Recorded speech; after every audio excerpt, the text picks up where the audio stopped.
news that's short, sharp and shrewd. Are you talking about the podcast or me? Both. Backhanded compliment.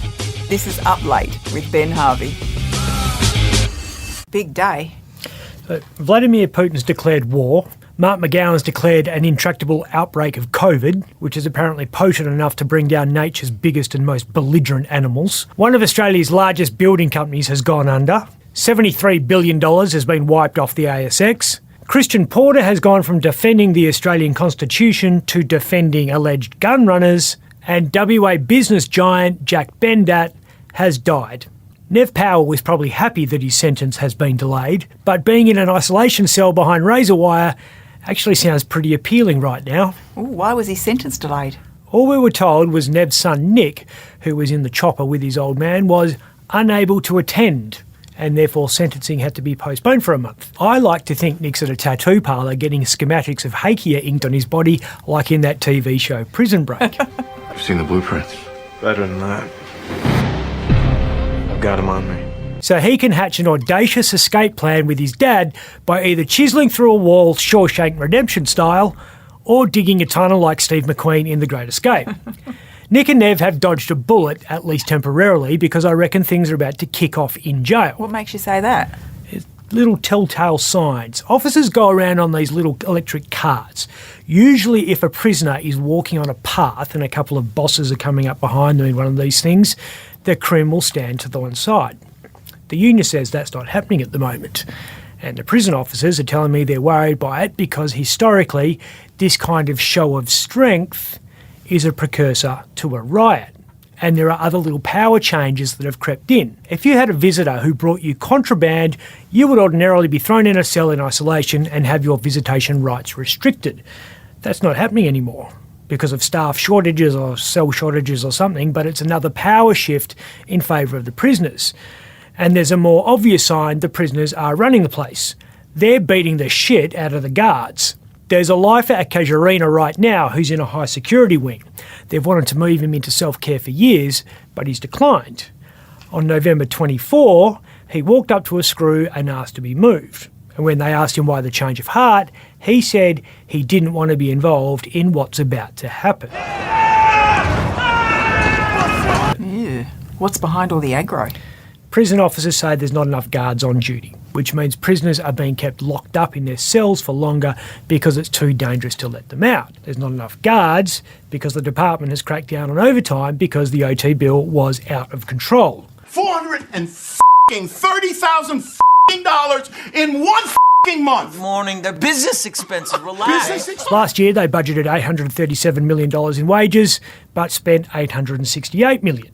And a lot of that extra $30 million was meant to be in overtime. The guards take the piss a bit. One will call in sick and let a mate know to be on standby so they can come in on penalty rates. That's been going on for years. But the reality is the crackdown means fewer boots are on the ground. Not like in the Ukraine.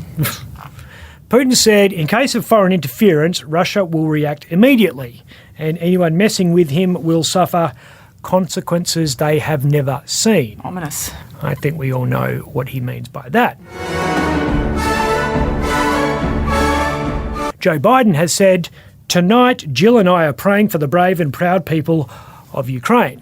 So we've got prayers and Putin's got tanks. And while Jill and Joe get their Jesus on, the UN Security Council, which exists expressly to stop this kind of shit happening, did precisely all. Because as one of its 5 permanent members, Russia can veto any resolution. The presidency of the Security Council is moved around between permanent members, and right now sits with Russia. Are you f***ing kidding me? As we stand here at the moment, the only ones doing anything to save Europe from invasion are the Germans. Oh, the irony! It's too much! They've scrapped the Nord Stream 2 gas pipeline, which hurts Berlin's energy security but hurts Moscow more because selling gas through that thing is one way Putin can afford to sustain an occupation of Ukraine. The Germans are mobilising the troops, and even the president of Russia thinks twice before with the Krauts. If their tennis players lose their shit like that, imagine what their paratroopers are like. Unfortunately, the reality is the Germans, like the rest of NATO, have ruled out sending troops to help Ukraine. Even an army mightn't save the country's biggest building company. ProBuild, built Perth's Ritz-Carlton, very well known. It and 17 other companies belonging to South African parent WBHO have collapsed, and the Saffers say we've got ourselves to blame. Issued a statement saying the collapse was caused by the Australian government's hardline approach of managing COVID-19 through a combination of border restrictions, snap lockdowns and mandatory work-from-home regulations. The firms are in administration, which is usually a precursor to about 1,000 tradies not getting paid. ProBuild's collapse and war and COVID saw 70 billion wiped from the ASX. There's no cash here. Here, there's no cash, all right? Cash, no. Robbo? No cash. And while most Australian share market investors shit themselves with fear, the ones backing oil companies and gold miners shit themselves with excitement at the prospect of mass casualties making them rich.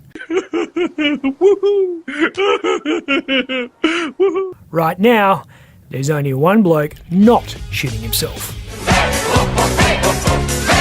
I'm Ben Harvey. If you'd like to watch Up Late with me, Ben Harvey, search for The West Australian on YouTube.